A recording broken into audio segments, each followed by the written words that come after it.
श्री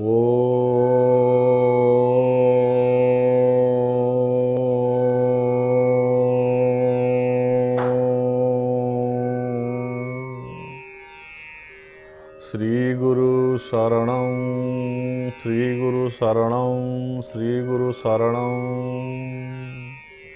मन्नाथ श्री जगन्नाथ मद्गुरु श्री जगद्गुरु मदात्मा सर्वभूतात्मा तस्मै श्री गुरवे नमः तस्मै श्री गुरवे नमः। मुझे गुरु गोविंदकर चरण रे पुनः पुनः प्रणाम करी उपस्थित थिबा समस्त सत्संगी मानक दिव्य चेतनशील व्यक्तिविशेष मानक समस्त मध्य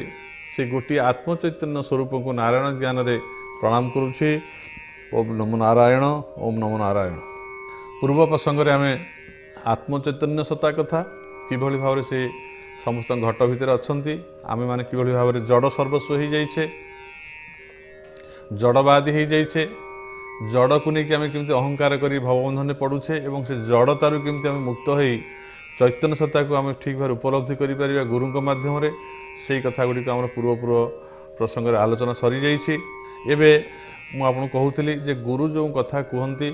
सी तांकर निजर कल्पित कथा नुहे ताहा होउछि आत्म चैतन्य सत्तार कथा जहाकू शास्त्र रे वेद रे पुराण रे विभिन्न जगह आलोचना करा जाइछि एवं पूर्व आचार्य माने जहाकू कहि जाइछन्ति जहा भगवान को मुखनिश्चित वाणी सेही कथा गुड़िक ही से आलोचना करुथांती। कहीं ना गोटे कथा शास्त्र कह जाए अशास्त्र विहित घोरं तप्यंत जे तपजना दंभ अहंकार संयुक्ता कामराग बलानिता। अशास्त्र विहित घोरं अर्थात आमे जदि कौन तपस्या करुचे भगवत उपासना करुचे जप तप जहाँ कि आम करुचे ना कहीं संसार कार्य होना कहीं समस्त कथा शास्त्र अच्छी। तोर बाल्य अवस्था तू जो विद्यालय को जीव जन विद्यार्थी तार जीवन को केमी परिचालना करिवो एवं से तार नियम सब अच्छे। जन विद्यार्थी नियम कौन से कौन कौन मानिले से विद्यार्थी हो पार काक राबी बकध्यायी स्वान निद्रा तथैवच एवं स्वल्पहारी गृहत्यागी विद्यार्थी पंचलक्षण बोली कहगला। तो विद्यार्थी मान नियम शास्त्र में कहुई विद्यार्थी जन कौन हम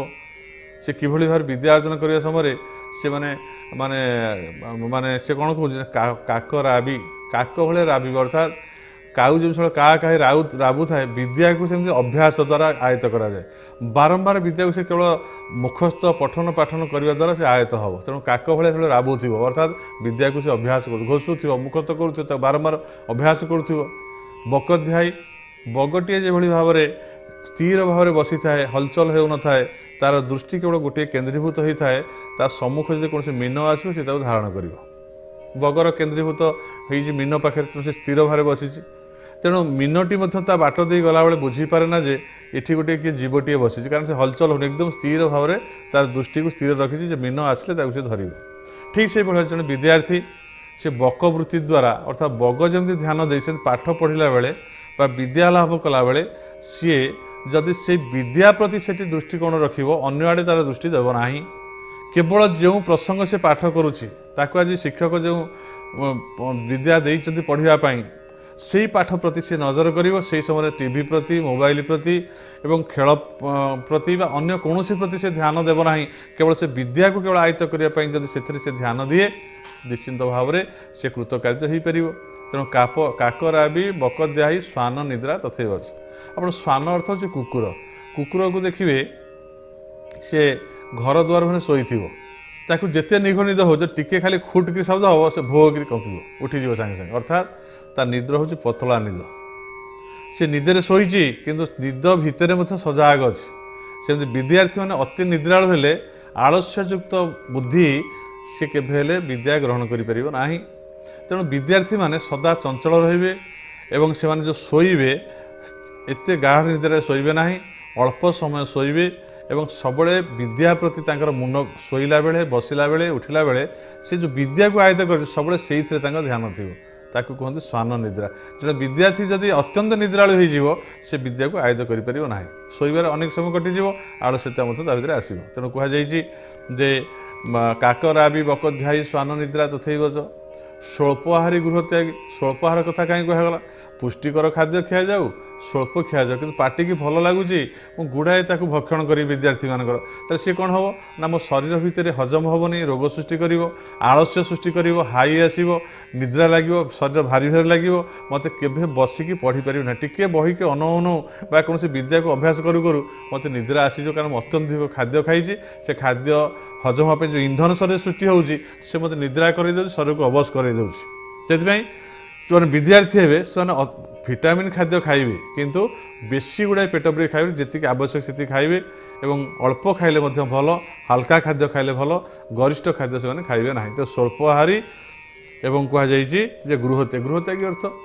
ଜଣେ ଯେଉଁ କହନ୍ତି ହୋମ୍ ସିକନେସ୍, ଅର୍ଥାତ୍ ଯଦି ଜଣେ ଘର ପ୍ରତି ଅତ୍ୟନ୍ତ ଆସକ୍ତ ରହିବ ସିଏ ପାଠ ପଢ଼ିପାରିବ ନାହିଁ। ସବୁବେଳେ କହିବ ଯେ ମୁଁ ମାଆର ପଣତ ଗାଣିତରେ ରହିବି, ବାପାଙ୍କ ପଛେ ପଛେ ରହିବି, ମୋର ଭାଇ ଭଉଣୀଙ୍କ ସାଙ୍ଗରେ ଘରେ ସବୁବେଳେ ରହିବି, ତାଙ୍କ ସାଙ୍ଗରେ ଖେଳିବି, ମୁଁ ମାଆଙ୍କୁ ଛାଡ଼ି କୁଆଡ଼େ ଯିବି ନାହିଁ, ବାପାଙ୍କୁ ଛାଡ଼ି ଯିବିନି, ତାହେଲେ ସେ କେମିତି ପାଠ ପଢ଼ିବ? ସିନା ଛୋଟବେଳେ ପାଠ ପଢ଼ିଲା ବେଳେ ସିନା ମାଆ ବାପାଙ୍କ ପାଖରେ ରହିକି ସେ ପାଠ ପଢ଼ିବ, ଯଦି ବଡ଼ ହେଇକି ସ୍କୁଲକୁ ଯିବାକୁ ପଡ଼ିବ। ମାଆ ବାପାଙ୍କ ପାଖରେ ଯେତିକି ସମୟ ରହିବନି, ଅଧିକାଂଶ ସମୟ ଯାଇକରି ଦିନରେ ସକାଳୁ 7ଟାରୁ ଆରମ୍ଭ କରି ସନ୍ଧ୍ୟା ପର୍ଯ୍ୟନ୍ତ ବିଦ୍ୟାଳୟରେ ବସିବାକୁ ପଡ଼ିବ, ପାଠ ପଢ଼ିବ, ତାଙ୍କୁ ସେଠୁ ଯିବାକୁ ପଡ଼ିବ, ଗୃହକୁ ତ୍ୟାଗ କରି ଯିବାକୁ ପଡ଼ିବ। ସେଠି ବାପା ନାହାନ୍ତି, ମା ନାହାନ୍ତି, ଶାସନ ଅନୁଶାସନ ଭିତରେ, ଗୁରୁକୁଳ ଆଶ୍ରମ ଭିତରେ ଗୁରୁଙ୍କର ଯେଉଁ ଶାସନ, ଯେଉଁ ଅନୁଶାସନ ତାକୁ ମାନି ସେଠି ରହିବ। ସେଠି ବାପା ମା ନାହାନ୍ତି, ସେଠି ସେ ଗେହ୍ଲା କରିବେନି, ସେଠି କହିବେ ଯେ ନାଇଁ ତୁ ଟିକେ ଶୋଇପଡ଼, ଏଇଟା ନେ ଖାଇଦେ। ଅନୁଶାସନ ଭିତରେ ଏତିକି ସମୟ ବସି ପାଠ ପଢ଼ିବାକୁ ପଡ଼ିବ। ଯେଉଁ ପାଠ ଦିଆଯାଏ ତା ମୁଖସ୍ଥ ନଦେଲେ ସେଠି ପନିସମେଣ୍ଟ ପାଇବାକୁ ପଡ଼ିବ, ତାକୁ ସେଠି ଦଣ୍ଡ ଦିଆଯିବ। ତେଣୁ ସେ ଅନୁଶାସନ ଭିତରେ ସେ ଯେଉଁ ଗୁରୁକୁଳରେ ରହିବ, ତେଣୁ ଗୃହ ତ୍ୟାଗ କରି ଯିବାକୁ ପଡ଼ିବ। ଆଉ ଟିକେ ବଡ଼ ହେଲେ ହୁଏତ ସିଏ ଯାଇକି ଯେଉଁ ଆମର ଆଜିକାଲି ବ୍ୟବସ୍ଥା ହେଇଛି ଗୁରୁକୁଳ ଆଶ୍ରମ, ସେଠି ରହିକିରି ବିଦ୍ୟାର୍ଥୀମାନେ ଯେଉଁ ପାଠ ପଢ଼ୁଛନ୍ତି ସେଠି ସେ ରହିବେ, ଗୁରୁଗୃହରେ ରହିବେ। ଆଜିକାଲି ହଷ୍ଟେଲ ସିଷ୍ଟମ୍ ଯେମିତି ହେଇଗଲାଣି, ବୋର୍ଡ଼ିଂ ସିଷ୍ଟମ୍ ହେଇଗଲାଣି, ସେଇ ସିଷ୍ଟମ୍ ସେ ତା ପୂର୍ବ କାଳରେ ମଧ୍ୟ ଥିଲା ଯେ ସେଠୁ ଘର ଛାଡ଼ି ରହିକି ବିଦ୍ୟା ଶିକ୍ଷା କରିବାକୁ ପଡ଼ିବ। ଆମକୁ ଫରେନ୍ ଯିବାକୁ ପଡ଼ିବ ପାଠ ପଢ଼ିବା ପାଇଁ, ଏ ଘର ବା ଆମ ଦେଶକୁ ପୁରା ଛାଡ଼ିବାକୁ ପଡ଼ିବ। ତେଣୁ ଯଦି ଜଣେ ବିଦ୍ୟାର୍ଥୀ ଗୃହ ପ୍ରତି ଆସକ୍ତ ରହି ଘର ଛାଡ଼ିପାରିବନି, ତାହେଲେ ସେ କୌଣସି ବିଦ୍ୟା ଲାଭ କରିପାରିବ ନାହିଁ। ତେଣୁ ଗୃହରୁ ଉପଗତ ହେବାକୁ ପଡ଼ିବ, ପିତାମାତାଙ୍କର ଭାଇ ଭଉଣୀଙ୍କର ମୋହ ଛାଡ଼ିବାକୁ ପଡ଼ିବ, ଘର ତ୍ୟାଗ କରିବାକୁ ପଡ଼ିବ, ତ୍ୟାଗୀ ହେଇ ଗୁରୁଙ୍କ ପାଖରେ ରହି ଅବସ୍ଥାପନ କରି ସେ ବିଦ୍ୟାକୁ ଲାଭ କରିବାକୁ ପଡ଼ିବ। ଏତେ ଗୁଡ଼ିଏ ଗୁଣ ଶାସ୍ତ୍ରରେ ଅଛି। ତେଣୁ ଏଥିରେ ଦେଖାଗଲା ଯେ ବିଦ୍ୟା ଆରମ୍ଭ ଯେଉଁ ବାଲ୍ୟକାଳରୁ ଆରମ୍ଭ କରି ତାପରେ ସେଠୁ ଆମେ ବିଦ୍ୟା ସରିଗଲା ପରେ ଆମେ ଗୃହସ୍ଥ ଆଶ୍ରମକୁ ଯିବା, ଗୁରୁଙ୍କର ଆଜ୍ଞା ନେଇକି ଯେ ମୋର ବିଦ୍ୟା ସରିଗଲା, ବର୍ତ୍ତମାନ ମୁଁ ଘରକୁ ଯିବି, ମୁଁ ବିଦ୍ୟା ଉପଯୋଗୀ କେଉଁଠି ଚାକିରିଟିଏ କରିବି ବା ଏଇ ବିଦ୍ୟାକୁ ଫେରେ ଅନ୍ୟମାନଙ୍କୁ ପ୍ରଦାନ କରି ସେଥିରୁ ଅର୍ଥ ଉପାର୍ଜନ କରିବି ବା ମୋ ବିଦ୍ୟାକୁ କାର୍ଯ୍ୟରେ ଲଗାଇବି, ମୋ ସଂସାରକୁ ବୃଦ୍ଧିପ୍ରାପ୍ତ କରାଇବି। ସଂସାର ଧର୍ମକୁ ସେ ଆସିବ। ସେଠି ମଧ୍ୟ ସଂସାର ଧର୍ମ କିଭଳି କରିବ? ପିତର ମାତରଶ୍ଚୈବ ସାକ୍ଷାତ ପ୍ରତ୍ୟକ୍ଷ ଦେବତା। ଗୃହତା ପିତାମାତା ହେଉଛନ୍ତି ପ୍ରତ୍ୟକ୍ଷ ଦେବତା ଭଳି, ଯେ ଆମକୁ ପିଲାଦିନେ ମଣିଷ କରିଛନ୍ତି, ସ୍ତନରୁ କ୍ଷୀର ଦେଇଛନ୍ତି, ବଢ଼େଇଛନ୍ତି, ପାଳିଛନ୍ତି, ତାଙ୍କ ପ୍ରତି ମୋର କ'ଣ କର୍ତ୍ତବ୍ୟବୋଧ ରହିବା ଦରକାର ଅଛି। ଏବଂ ଗୃହସ୍ଥାଶ୍ରମ ଭିତରେ ରହି ଋତା ଋତୁ ସୋଦାରେଷୁ ସଙ୍ଗତିର୍ଯା ବିଧାନତଃ, ଯେତେବେଳେ ସେ ଋତୁଚର୍ଯ୍ୟାକୁ ଲାଭ କରିବା ପାଇଁ ସ୍ତ୍ରୀ ସଙ୍ଗମ ଋତୁ ମତେ କେବଳ ପୁତ୍ର ଜନ୍ମ ଅର୍ଥେ, ଅର୍ଥାତ୍ ଋତୁକାଳରେ ଅନୁଗମନ କରିବ ସ୍ତ୍ରୀ ପାଖକୁ। କ'ଣ ପାଇଁ ନା ଋତୁଚର୍ଯ୍ୟା ବେଳେ ଅନୁଗମନ କରି କୂଳକୁ ବଂଶକୁ ବୃଦ୍ଧି କରିବ, ସନ୍ତାନ ସନ୍ତତି ଉତ୍ପାଦନ କରିବ ଋତୁ ସମୟରେ। କିନ୍ତୁ ପଶୁତୁଲ୍ୟ ହୋଇକି ସବୁ ସମୟରେ ଆନନ୍ଦ ପାଇବା ପାଇଁ ସ୍ତ୍ରୀ ସହିତ ସହବାସ କରିବ ନାହିଁ। ଶାସ୍ତ୍ର ମର୍ଯ୍ୟାଦା ରହିଛି କେଉଁ କେଉଁ ସମୟରେ ଯିବ। ଏବଂ ଋତୁସ୍ରାବ ନାରୀର ହେଲା ପରେ ସପ୍ତାହାତି ପିତୃଦେବାନାଂ, ସେ ପିତୃଦେବଙ୍କର କାର୍ଯ୍ୟ ବା ଦେବ କାର୍ଯ୍ୟ କରିବା ପାଇଁ ଗୋଟିଏ ସପ୍ତାହ ଭିତରେ ସେ ଯୋଗ୍ୟ ନୁହେଁ। 7 ଦିନ ଅତିକ୍ରମ କରି ତାପରେ କେଉଁ କେଉଁ ଯୁଗ୍ମ ଦିନ ମାନଙ୍କର ସ୍ତ୍ରୀ ସହିତ ଗମନ କରିବ, ରାତିର କେଉଁ ପ୍ରହରରେ ଗମନ କରିବ, ସେ ପୁଅ ହେବ କି ଝିଅ ହେବ, ଏବଂ ଏସବୁ ଅନେକ କଥା ନିୟମ କାନୁନ ସବୁ ରହିଛି। ଗୃହେଷୁ ବସତାଂ ବାପି, ଯିଏ ଗୃହ ଭିତରେ ବାସ କରିଛନ୍ତି, ମଦବାର୍ତ୍ତା ଜାତ ଜାମାନାଂ ନ ବନ୍ଧାୟ ଗୃହୀମତା। ଗୃହେଷୁ ବସତାଂ ବାପି ପୁଂସା କୁଶଳ କର୍ମଣା, ଯିଏ ଗୃହରେ କୁଶଳୀ, ଗୃହ କୁଶଳୀ, ଗୁରୁଙ୍କ ଠାରୁ ଶିକ୍ଷା କରିକି ଯେ ଗୃହସ୍ଥ ଧର୍ମଟାକୁ କେମିତି ନିଭେଇବ, ସେ ଗୃହସ୍ଥ ଧର୍ମଟାକୁ କିଭଳି ଭାବରେ ପାଳନ କରିବ, ଯାହା ଗୁରୁଙ୍କ ଠାରୁ ଆଦେଶ ପାଇକି ଆସିଛି, ସେ ହେଉଛି ସଂଯମୀ ପୁରୁଷ। ଗୃହରେ ତାର ସବୁ ସୁବିଧା ଅଛି, ଧନ ଅଛି, ଜନ ଅଛି, ସ୍ତ୍ରୀ ଅଛି, ସୁନ୍ଦରୀ ସ୍ତ୍ରୀ ଅଛି, ସବୁ ତା ପାଖେ ପାଖେ ଅଛନ୍ତି, କିନ୍ତୁ ସେ ଗୁରୁଙ୍କ ଠାରୁ ଯେଉଁ ବିଦ୍ୟାଳୟରେ ବିଦ୍ୟାର୍ଥୀ ସମୟରେ ଯେଉଁ ଶିକ୍ଷା ଲାଭ କରିକି ଆସିଛି, ସେଇ ପ୍ରୟୋଗ ଅନୁସାରେ କେତେ ସମୟ ସେ ସ୍ତ୍ରୀ ସାଙ୍ଗରେ କଟେଇବ, କେଉଁ ମୁହୂର୍ତ୍ତରେ ସ୍ତ୍ରୀ ପାଖରେ କଟେଇବ, କାମରେ ଆତୁର ହୋଇ ସବୁବେଳେ ସ୍ତ୍ରୀ ପାଖରେ ସେ ରହିବ ନାହିଁ। ଏବଂ ସେ କ'ଣ କ'ଣ ଖାଦ୍ୟ ସବୁ ଖାଇବ, କେଉଁ ଦିନ କ'ଣ କେମିତି ଖାଦ୍ୟ ଖାଇବ, କେଉଁ କେଉଁ ଖାଦ୍ୟ ଖାଇଲେ ଶରୀର ସୁସ୍ଥ ରହିବ, କେଉଁ ଖାଦ୍ୟ ସେ ବର୍ଜନ କରିବ, କିଏ ସାତ୍ତ୍ୱିକ ଆହାର, କିଏ ରାଜସିକ ଆହାର, କିଏ ତାମସିକ ଆହାର। ଏବଂ ଗୃହେଷୁ କୁଶଳଂ ବାପି, गृहेषु बसत पुंसा कुशल कर्मण जे कुशली कर्म कुशली जोग कर्मसु कौशलम जे जोगी जन जोगी भली जितेन्द्रिय जे गृह बास कर गृहस्थाश्रमी से सदा वशिष्ठ विश्वामित्र जनक भली से जेभली वशिष्ठ विश्वामित्र आदि गृह संसार भितर थी ब्रह्मर्षि जनक जेभली भाव में राजर्षि होते एमाने समस्ते से ऋषि भली जीवन यापन करेंगे गृहस्थाश्रम शास्त्र नियम अच्छी विद्यार्थी मानक जेभली नियम अच्छी गृहस्थ मानक से नियम अच्छी से भाव में जीवन यापन करे ताले गृहस्थाश्रम सफल हम और सी गृह करी ब्रह्मचारी ऋतावृत सतारे संगत्या विधानतः तेणु सी से अनुसार जब रहा ताले ब्रह्मचारी बोली कहुपर ये हूँ गृह शास्त्रीय नियम अनुसार गृहस्थाश्रम से कर आसो बानप्रस्थ आसो वन को केमी जीव ना पुत्र निवेशी पत्नी पास अथवा चलो सन्यास सी तो देखिए तार पुत्र मैंने बड़ हो गले गृह कार्य से संभाले बुद्धि है उपार्जनक्षम हो गले सी आ मो पर निर्भर करूना मु पिता गृह दायित्व नहीं पत्नी की भरण पोषण करी पुत्र पुत्र भरण पोषण करी मोर पुत्र को उपयुक्त करदेली सी बर्तमान तार रोजगारक्षम हो गला सी बर्तमान मोर स्त्री की पोषी पार घर दायित्व नहीं पार से सब तुले पार से जन पूर्ण मनुष्य हो गला मोर आउ से घर संसार दायित्व मो पर ना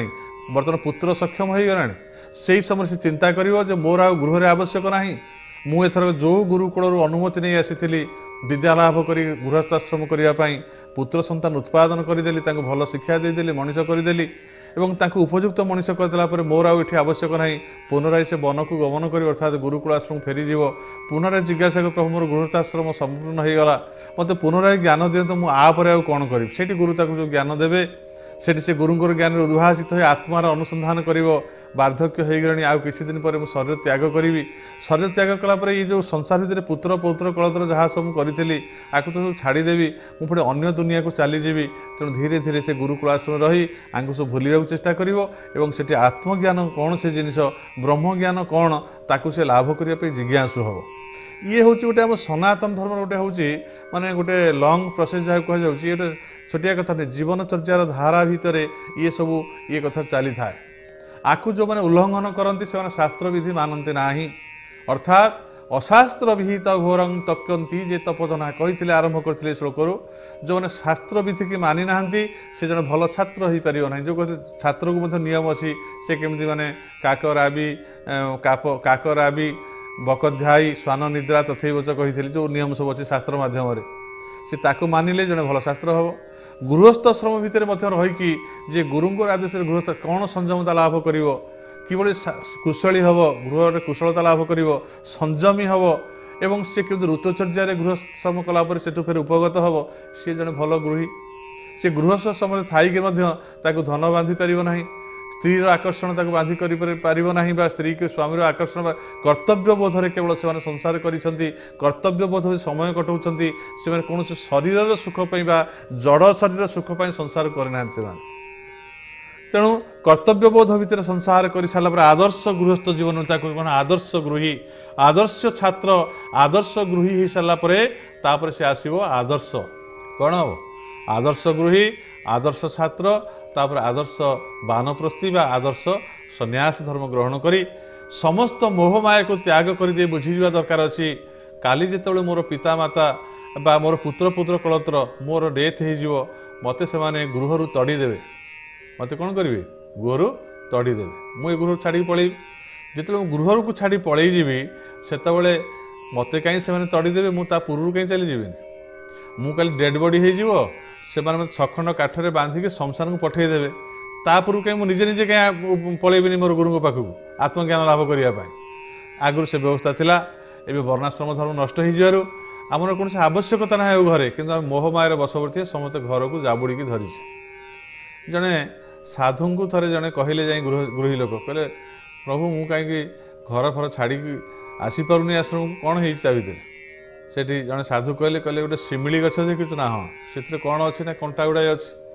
कहले तू शिमिली गछ ते डाकुनी तू जो पाखक जाकि कुंडे धरबू ताले कौन हम ना प्रभु कंटा पशिजी ना कंटा से केमी मुक्त हबू ना मुझे हाथ छाड़देवी पलि आसी मुक्त हो ना हाँ शिमिली गछ सदृश हूँ गृहस्थाश्रम प्रति पदे पदे कंटा माया मोह से लगी रही तू जमती जाए शिमिली गछ को कुंडे धरीचु निजे कंटा फोड़ी जाऊँ तू जो दिन हाथ छाड़देव तो कंटा फोड़ी हेनी गृहस्थाश्रम ठाऊँ से तू जो दिन निजे इच्छा करके छाड़देबू से दिन तो पछे गृह गोड़े होनी कहीं ना जो दिन तू डेथ हो तो सांगे कहीं गोड़े तो सांगे जीवेनि तू नथु संसार भितर से कथा सत्य कथा तू चलीजु संसार ये घर बाहर की तो पछे कहीं गोड़े जीवेनि आज जदि तू हाथ छाड़देव से गृह संसार भितर परमार्थ आनिक आसीजु तो पछे कहीं आसबेनि तो निज इच्छा तू कुंडे धरीचु आ मत आसी पचार तार उपाय कौन उपाय अच्छी जड़े शिमिली गछ को कुंडे धरला बेले जमी तार उपाय हो निजे छाड़ा पड़ो हाथ मुझे कहले हम ना सेमती जी से मोहरे पड़ी निजक दिने त्याग करिया पड़ो जेपर्यंत से निजे चेष्टा न करी कहीं किसी रक्षा करें ना मस्तक नेस्त भारा दे दुख जो मस्तक मुंडे जो भारा मुंडे मु दुख अन्य निवाजयत मु मस्तक जो भाराटी मुंडे से दुख अन्य जन नहीं पार बाटे जाऊँगी गोटे बड़ बोझटा मुंडे मुंडे से बोझटा केमी खलास हम ना बाटे गला बेले अन्य गोटे दयार लोक देखा को मौसा कि भाई ये बोझ भारी कष्ट हो दिए टे मु मुंडाऊँ जदि से मो मुंडर बोझटा नहीं जीव ताले मुंड हल्का हो गला मुझे दुख निवार पाईगली कि आध्यात्म जो से नुहे कहीं ना क्षुधाधिकृत दोष अर्थात मत क्षुधा हो मत शोष हो बहुत शोष हो मो सांगे किसी लोक अच्छा ये सीना मुंडर बोझटा नहीं गला बोली सीना मो मुंडा हल्का हो गला मत भोक हो मौसा गछमे बसीता मुझे होटेल तुम पेटे खाई देकर आसबि ताक पेट पूरीज आपको शोष प्रबल हो मौसा ये बसी था मुझे गोटे पाइप लगी मुझे पा पी दे तुम ये सीना तापी सीना बोझटा नहीं जो हल्का हो गला मुंडर किंतु ताकू जो भोक हो जदि ताकू क्षुधा लगुच सी कौन से क्षुधाटा को जाकि उपशम कर अन्य जन द्वारा के संभव यहाँ पसिबल यहाँ तेणु भोक होता लोक जो निजे खाद्य खाइले तार भोक मेंटिब बा तृषा होता व्यक्ति विशेष जो भाव में ताकू तार तृषा मेटेवाक हेले ताकू निजक पानी पीवाक पड़ो मत भोक हो खाइले भोक मेंटिब मत शोष होदी निजे पानी पीबी से शोष मेंटिब मत शोष होगी कहि मो शोष केमी मुझे समस्त पचारि गुरु को पचारि साधु मन समस्त पचार प्रभु मत शोष होमी मो तृषा जीव अन्य मैंने कौन पीदे तृषा चलीज तो निजे पानी पीवाक पड़े पानी पाखु जीव पानी पीबू किंतु पानी न पीकी जो पचारि मो तृषा केमी जीव जमी अज्ञानता सेमती मत जदि आध्यात्मिक ज्ञान लाभ करने को हम मत गुरु पाखक जावाक पड़ो से बसवाक पड़ो सब त्याग करा पड़ो समय दबा पड़ो शुणा पड़ो अभ्यास करा पड़ो और बारंबार से आमको अनुगमन करने पड़ो ये हूँ आम सनातन धर्मर पराकाष्ठा जदि आम शास्त्र विधान को मानिक सब कार्य करवा ताहले आमे जानिबा जे आमर प्रत्येक जिनस ताहा शास्त्रीय विचार हेइथिबारु ताहा निश्चित भाव में आमको सुख देव तेणु शास्त्र जदि आम पाखे ना तार से आमर बाल्य जीवन भी दुखदायक हो एवं आमर शास्त्र जदि ना आमर स्टूडेंट लाइफ छात्र जीवन दुखदायक हो जदि आम शास्त्र विधान उल्लंघन कर जो संसार करवा से कुलांगार पुत्र जन्म हे सुपुत्र हे ना कारण आम ऋतुचर्या जाने आमर नियम निष्ठा किसी ना खाद्य पेयवे शोबार बसबार ठिकना ना आम राजर्षि भली ब्रह्मर्षि भली हो पार गृहस्थाश्रम रही आम जोगी भली जीवन यापन कर गृहस्थ रहीकि तेणु ताहा शास्त्रीय हवा दरकार अच्छी जड़े साधु बा सन्त हेले सी तो संपूर्ण भाव में शास्त्र मानिबा पड़ो कारण शास्त्र विधान न मानिक किए साधु सन्त हेबेनी भगवत प्राप्ति हो पारे ना तेणु से शास्त्र कहूँ अशास्त्र विहित घोरंग तप्यंते जे तप जना जे तपस्या कर जन मैंने शास्त्र को उल्लंघन करी शास्त्र विधान किसी ना मन इच्छा मो निद भांगला मुझे गोटे सकाଳେ उठिली दिन 10टा बेले शोक उठिली जप कली बसिकी तपस्या कली मो मन हला जो आज खाइली 10टा बेले काली दिन 2टा बेले खाइबी परदिन जो गोटे मन हम जाकि राति खाईदेवी राति अधे खाइबी माने केतବେଳେ शोवा ठिकना ना खाଇବା ठिकना ना मोर बसवा ठिकना ना उठा कि ना शास्त्र नीति किसी मो भर ना मो मन को जहाँ आसूँ करुँची तेणु सी केवल सिद्धि प्राप्त हो पार ना से कहुचे अशास्त्र विहित घोरंग तप्यंते जे तप जना दंभ अहंकार संयुक्ता दाम्भिक लोक दाम्भिक हो अहंकार युक्त होकर मु जहाँ करुँचे ठीक करुँच ठाकुर तो सब अच्छा सका कहीं उठी ब्राह्म मुहूर्त उठीबी दिन में कौन कले हेनी जप तो यही कर राति अधे कौन कले हेनी आउ जहाँ खाइबा को मत मिलूँ आहारे भल बंध ना पेट भोक कौच जहाँ पाइली खाईदेली किंतु से केबे शास्त्रीय ही नथियो रोगरे पड़िबो शोकरे पड़िबो दुखरे पड़िबो स्मरण शक्तिहीन हेबो आलस्य आसीबो बहु रोग हेबो ये शरीर थाई कि दुर्विषय मन हे से कौन योग्य हो पार ना जब शास्त्र विहित न हुए शास्त्र को उल्लंघन करे तेणु आम सनातन धर्म कहे अशास्त्र विहित घोरं तप्यन्ते जे तपजना दम्भहंकार संयुक्ता काम राग बलान्विता। दाम्भिक लोक मैंने दंभ द्वारा अहंकार युक्त युक्त हो शास्त्र विधि को उल्लंघन कर किसी फलप्रद हो पारे ना। तेणु शास्त्र हूँ मूल। तेणु साधु सन्थ बा गुरु माने जो कथा कहती शास्त्रीय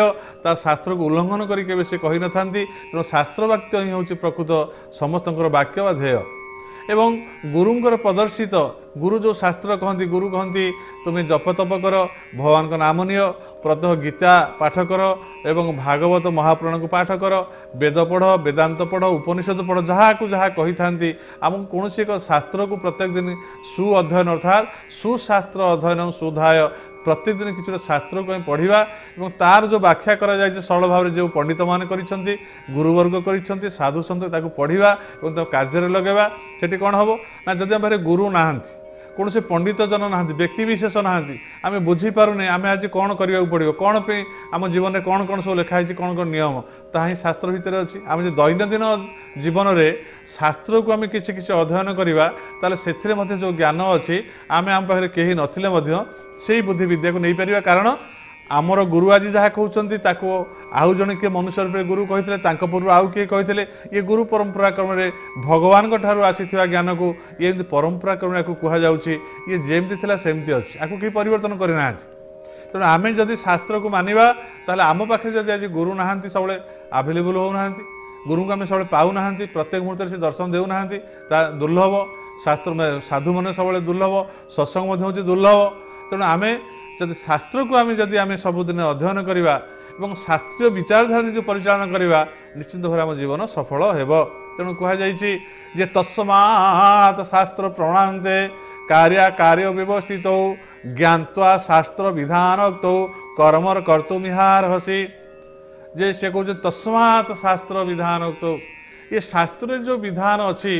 कार्य अकार्य कौटा करणीय कौटा अकरणीय मु कौटा करी कौटा करिविनी कौटा ठीक कौटा भूल तस्मात् शास्त्र प्रणान्ते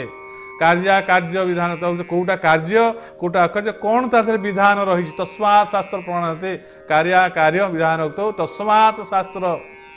ये शास्त्र को मुझे जानी कौन करी ना प्रत्येक कार्य करी बोली शास्त्र कहते।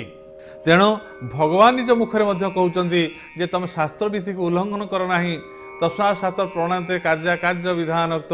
ज्ञात्वा शास्त्र विधानोक्त तुम्हें ज्ञात जान शास्त्र रे कौन लिखाई ज्ञात्वा शास्त्र विधान कर्मर कर तुम यहाँ असी तुम्हें से अनुसार कर्म कर तस्मात् शास्त्र प्रणान्ते कार्य कार्य विधानोक्त ये कार्य कौन कौन करने को पड़ो शास्त्र अनुसार ताकू आमको करने को पड़ो। तेणु आम शास्त्रीय भाव में करने को पड़ो शास्त्र विचार को उल्लंघन कर आवश्यक नुहे। तेणु आमको शास्त्र अध्ययन करने को पड़ो। ताले शास्त्र कौन आम बर्तमान गुरु विषय आलोचना करिसेंती शास्त्र विषय आम आलोचना करुँच जशास्त्र विधि मुत्सृज्य वर्तन्ते कामकारतः न स सिद्धि मवाप्नुति न सुखं न परांगति जशास्त्र विधि मुत्सृज्य शास्त्र कहते जे शास्त्र विधि को उल्लंघन करे बा त्याग कर दिए जो शास्त्र मुत्सृज्य वर्तन्ते कामकारतः कामना वासना को चरितार्थ करने कामना वासनार